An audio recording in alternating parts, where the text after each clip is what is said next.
Das Könikenmeer.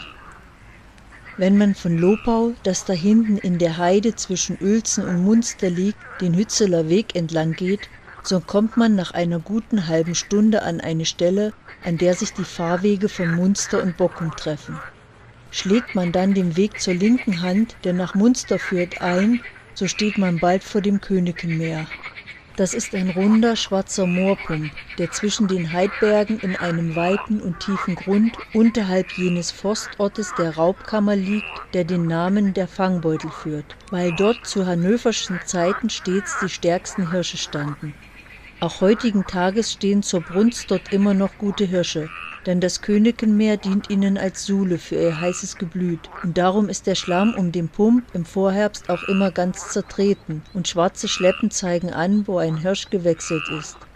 Bevor der Dampfflug hier das Land um und um wühlte und den Boden für die Fuhren zurechtmachte, die dort jetzt so frisch wachsen wie ringsumher nicht, da war alles weit und breit kahle Schnuckenheide. Höchstens, dass hier und da ein Horst knüppliger Eichen stand, die sich mühselig durchgehungert hatten. Zu jener Zeit kamen die Schnuckenschäfer von allen Höfen in der Runde dort zusammen, weil das Könikenmeer das einzige größere Wasser war, in dem sich die Schnucken tränken konnten. So ganz gern tränkten die Schäfer dort ihre Herden aber nicht, denn es ging von diesem Orte die Sage, dass es dort nicht geheuer sei. Der alte Gehegereuter, der einst in einer hellen Mondnacht im Herbstmond um Mitternacht dort vorbeiritt und der gewiss kein Mann war, der leicht bange wurde, hatte unter dem Brinke zwischen dem Munsterschen Wege und dem Meere eine weißverschleierte Gestalt stehen sehen, die ganz vornehmlich seufzte und bitterlich die Hände rang. Und als er am andern Morgen wieder dort vorbeiritt, stieg er ab und band seinen Rotschimmel an eine Eiche, um zu sehen, ob sich dort nicht vielleicht der 18-Ender-Hirsch vom Behrensloh spüre. Und da verjagte er sich ganz gefährlich, denn in dem sandigen Ufer war deutlich die Spur von Mädchenfüßen zu sehen, das lange, spitze Schuhe angehabt hatte, wie man sie zu jener Zeit nicht trug. Und an dem toten Machangelbusch, der nicht weit davon stand, hing ein Stück Schleiertuch feinster Art, und das war voller Blut. Als er das im Wolfsrode erzählte, wurde er ausgelacht, denn es war bekannt, dass er die Bauern gern ein bisschen zum Narren hielt. Kurze Zeit darauf kam aber einmal eine Hochzeitsgesellschaft zwischen einem und dem anderen Tage zu Wagen dort vorbei, und da wollten die Pferde mit Gewalt nicht voran, denn vor ihnen auf dem Wege stand eine blaue Flamme, die meist ganz so wie ein Mensch gebildet war, und die erst wich, als eins von den Mädchen von dem Kümmelbrot, das es mitgenommen hatte, den Kümmel abstreifte und nach dem toten Feuer hinwarf. Da wurde die Flamme ganz klein und sprang mit einem Satze über das Meer, und eine Stimme, von der keiner wusste, ob sie nun aus der Höhe oder aus der Tiefe kam und die nicht laut und nicht leise war, schrie: Fahr Hille, und kick dich nicht um. Da fuhr der junge Bauer, der das Sattelpferd ritt, unbesonnen los. Seine Schwester aber, darauf vertrauend, dass sie noch einige Kümmelkörner in der Hand behalten hatte, konnte ihren Fürwitz nicht bergen und musste sich umsehen. Da sah sie eine weiße Jungfrau, die eine goldene Krone aufhatte, in dem Meere verschwinden. Und in demselben Augenblicke bekam sie einen Stoß gegen die Brust, dass ihr die Luft wegblieb. Sie lag ein volles Jahr krank und starb in derselben Nacht um dieselbe Stunde, in der sie ein Jahr vorher von der unsichtbaren Faust unter das Herz gestoßen war. Nun wusste man damals schon, dass dort, wo sich zwischen einem und dem anderen Tag eine Flamme zu zeigen pflegt, ein Schatz begraben liegt. Und so versuchten mehrere Leute, die sich klug genug dünken, ihn zu heben. Unter anderem auch der Zigeuner Peterspaul, der mit seinen 7 Frauen damals viel in der Heide auf und ab zog. Er verstand sich auf allerlei geheime Künste, konnte das Vieh besprechen, Häuser blitzfest machen und Diebe bannen. Und so dachte er, es würde ihm leicht sein, den Schatz zu böhren. Deshalb ging er in einer Nacht los, nachdem er seine Frauen und Kinder auf der Heide in einer Hütte gelassen hatte. Splitterfasernackig ging er los, nur die Schuhe behielt er an, auf die er mit Kreide je ein Kreuz geschrieben hatte. Und er nahm einen geweihten Spaten, ein gesegnetes Licht und einen Erbschlüssel mit einem Kreuzgriff mit. Was sich dort nun begeben hat, weiß man nicht. Aber gerade in der Mitte zwischen der 12. und der 1. Stunde hörten seine Frauen, die in der Plaggenhütte knieten und die Gebete sprachen, die er ihnen anbefohlen hatte, ein schreckliches Lachen vom Königenmeere herkommen. Und sie sahen etwas durch die Luft fliegen, das wie ein feuriger Schillebold aussah, aber so groß wie ein Langbaum war, und eine grässliche Stimme schrie: »Bet hin und bet her, es hilft doch nichts mehr.« Als es helllichter Tag war, gingen die 7 Weiber nach dem Königenmeer, fanden aber bloß die Schuhe, den Spaten, die Kerze und den Erbschlüssel. Und mitten auf dem Meere schwamm eine Ente, die war so rot wie Blut. Von Peterspaul wurde aber niemals wieder etwas gehört noch gesehen. Viele Jahre, nachdem sich dies begeben hatte, vertrieben sich die Hirten einmal auf Lobeszettel die Zeit mit Geschichten erzählen. Und der älteste von ihnen erzählte auch, wie es dem Zigeuner Peterspaul am Königenmeer gegangen sei. Und er fügte hinzu, dass der Schatz noch immer dort in der Erde schlafe, denn der Lopauer Förster habe mehr als einmal, wenn er vor dem Fangbeutel die Hirsche verhörte, die blaue Flamme zu Gesicht bekommen. Nun war der jüngste von den Schäfern ein hübscher, langer Mensch, den die anderen immer zum Narren hielten, weil er bei seinen 25 Jahren noch wie ein Kind war, alles glaubte, was man ihm erzählte, und den Frauensleuten umso mehr aus dem Wege ging, je mehr sie hinter ihm her waren. Das kam aber daher, weil er zu einem Mädchen hielt, das gerade so hübsch, aber gerade so arm wie er war und genauso einfältig von Herzen. Dem ging die Geschichte von dem Schatze mächtig im Kopfe herum, denn er dachte, dass es ihm vielleicht glücken könne, ihn zu heben, und wenn es 100 Taler wären, die dort vergraben wären. Und bekäme er die, so könnte er sein Mädchen freien. Wo er ging und stand, musste er daran denken, und sogar nachts, wenn er schlief, sah er das Königenmeer vor sich. Wenn es sich nur irgend machen ließ, hütete er nach dem Meere hin, und wenn er dort war, suchte er nach Anzeichen, wo der Schatz liege. Aber da war nichts als Heide und Knüppelfuhren und Sand und Steine. Da wurde er ganz schwermütig und so hintersinnig, dass er nicht aufpasste, so dass ihm die Wölfe ein Schaf nach dem anderen rissen, bis das dem Bauern zu viel wurde und der ihm aufsagte. Ganz betrübt schnürte er sein Bündel, nahm Abschied von seinem Mädchen und ging den Hützeler Weg entlang, denn er hatte gehört, dass in Bockum ein Schäfer nötig sei. Als er an dem Kreuzweg war, war es ihm so, als müsse er das Meer noch einmal sehen, und so ging er darauf zu. Aber da sah es aus wie alle Zeit, bloß dass ein starker Hirsch dort stand, der sich dort gedrängt hatte, ihn groß ansah und nach dem Fangbeutel hinzog.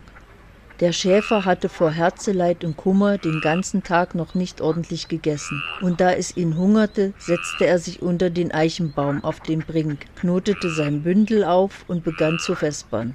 Als er gegessen hatte, war ihm ganz schläfrig zumute, und darum machte er sich lang, um ein Augenblickchen zu schlummern und dann den Weg wieder zwischen die Füße zu nehmen. Wie er nun so schlief, träumte ihm, dass dicht vor ihm eine weiße Jungfrau stände, 7 Schritte geradeaus und 5 zur Seite machte, auf den Erdboden wiese und spräche: 7 lang, 5 breit und des Nachts um dieselbige Zeit. Und damit war sie verschwunden. Das ist ja ein dummerhaftiger Traum, dachte er, als er aufwachte, nahm sein Bündel auf und ging fort. Als er aber wieder an dem Kreuzwege war und nach Bockum zuging, war es ihm, als lege ihm jemand die Hand auf die Schulter und flüstere ihm zu: 7 hin, 5 her, heute Nacht oder nimmermehr. Er verjagte sich kein bisschen, als er das hörte, denn da er noch nie einem lebenden Wesen ein Leid angetan hatte, so hatte auch er vor nichts auf der Welt Angst. Er wusste aber nicht, was er anfangen sollte, und darum fing er an den Haken seines Kittels abzuzählen. Und als er daraus entnahm, dass er nach Lopau zurückgehen und sich einen Spaten holen solle, tat er das. Es war schon meist 11 Uhr, als er wieder auf dem Brinke über dem Königenmeere war. Es war eine helle Nacht, und alle Sterne schienen, doch je mehr die Zeit verging, umso dunkler wurde es, und als es hart auf Mitternacht ging, konnte er die Hand vor Augen nicht mehr sehen. Mit einem Male wurde es wieder ganz hell, und da sah er, dass aus dem Königenmeer ein Fräulein herausstieg. Das war wunderschön anzusehen, aber es war nackig, wie ein Fisch. Jedoch hatte es eine silberne Krone auf und silberne Schuhe an. Es ging stracks auf ihn zu, stellte sich vor ihn hin, lächelte ihn an und hielt ihm ihre roten Lippen so dicht vor seinen Mund, dass es klar war, sie wollte von ihm geküsst sein. Aber er dachte an seine Liebste und schüttelte den Kopf, und das nackte Fräulein wurde zu Nebel und verschwand in der Luft. Nach einer Weile kam wieder ein nacktes Fräulein aus dem Wasser, das aber eine goldene Krone und goldene Schuhe hatte, und auch dieses bot sich ihm an. Als er aber abermals abwehrte, verschwand es ebenso wie das erste. Und auch ein drittes, das eine Krone aus Rubin trug und eben solche Schuhe anhatte, ließ er nicht an sich herankommen. Dann standen auf einmal 3 große schwarze Hunde, die aber jeder nur ein Auge hatten, das so groß wie ein Teller war, vor ihm. Die rasselten mit ihren Ketten, fletschten die Zähne und kamen ihm so nahe, dass ihre langen roten Zungen ihm fast in das Gesicht langten. Ihm kam das aber nur spaßig vor, denn er sah, dass jeder bloß 3 Beine hatte und dass es gar keine rechten Hunde waren, denn die Zweige von dem trockenen Machangelbusche, der vor ihm stand, gingen mitten durch sie hindurch. Darum lachte er über sie, und sofort wurden alle 3 zu Nebel. Als er noch über die weißen Fräulein und die schwarzen Kettenhunde nachdachte, fielen mit einem Male 7 Sterne vom Himmel und bildeten über dem Meere einen halben Kreis, ähnlich einem Regenbogen. Und davon wurde das Wasser so hell und klar, dass er bis auf den Grund sehen konnte. Und da sah er, dass auf dem Grunde eine eisenbeschlagene Haferkiste stand. Und von der führte eine gläserne Treppe durch den Erdboden bis in den Brink, auf dem er saß. Und gerade auf der Stelle, wo die Treppe aufhörte, stand plötzlich eine blaue Flamme und ging langsam auf und ab, ohne zu zittern und zu flackern. Und das auf derselben Stelle, wo die weiße Jungfrau verschwunden war, von der er geträumt hatte. 3-mal ging sie auf und ab, und dann verschwand sie, ohne dass er sah, wo sie geblieben war. Da wusste er, was er zu tun hatte. Er nahm seinen Spaten und schlug da ein, wo die Flamme gestanden hatte. Und als er die 7. Plagge zur Halbe warf, sah er einen eisernen Ring im Sande. Und als er daran zog, war eine Kellerklappe daran, die ganz leicht aufging. Und unter ihr war die gläserne Treppe zu sehen. Ganz getrost stieg er die 77 Stufen hinab und wunderte sich nur, dass er dabei nicht nass wurde. Denn er hatte doch gesehen, dass die Treppe bis auf den Grund des Meeres reichte. Aber rings um ihn und über ihm trat das Wasser zurück, wie eine Kuppel aus Glas. Und unter ihm war der Boden aus Marmelstein und mit allerlei Zierat ausgelegt. Und mitten darauf stand die eisenbeschlagene Haferkiste. In gutem Vertrauen ging er darauf los, klappte sie auf und nahm sich von dem Gelde, mit dem sie bis an den Rand gefüllt war, 100 Taler, machte die Kiste zu und stieg die Treppe wieder in die Höhe, schloss die Kellerklappe, schüttete den ausgegrabenen Sand darauf, legte auch die Plaggen wieder an ihre Stelle, trat sie fest und verließ fröhlichen Herzens den Ort, nicht ohne dass er erst den Hut abgenommen und sich 3-mal zum Dank verbeugt hatte. Dann ging er nach einem leerstehenden Schafkoben und schlief dort, bis die Vögel ihn aufweckten. Als er sein Bündel aufnahm, kam es ihm schwerer vor als in der Nacht. Und da machte er es auf und sah, dass aus den Silberstücken lauter Gold und dass er nun ein reicher Mann geworden war. Er blieb aber so einfach und schlicht wie vordem, bloß dass er sich einen schönen Hof kaufte, den er wie ein rechter Bauer bewirtschaftete, wobei ihm seine Frau, ehedem jenes arme Mädchen, um dessen Willen er den Schatz gehoben hatte, fleißig half. Er sprach auch zu niemandem darüber, wie er zu dem Gelde gekommen war, bis ihm nachgesagt wurde, er habe es irgendwie gestohlen, und da kam er mit der Wahrheit heraus. Nun lebte in jener Gegend ein Mann, der vor Geiz an zu stinken fing, und er quälte ihn so lange, bis er ihm haarklein alles erzählte. Da ging dann der Geizhals dieselbe Nacht hin und wollte die Truhe im Königenmeer leer machen. Er nahm sich dazu einen Maltersack mit, und er kam auch eine Weile nach Mitternacht damit angefahren, prahlte gefährlich, und als er auf den Sack schlug, klingelte und klapperte es, als wenn er bis oben hin voller Gold und Silber war.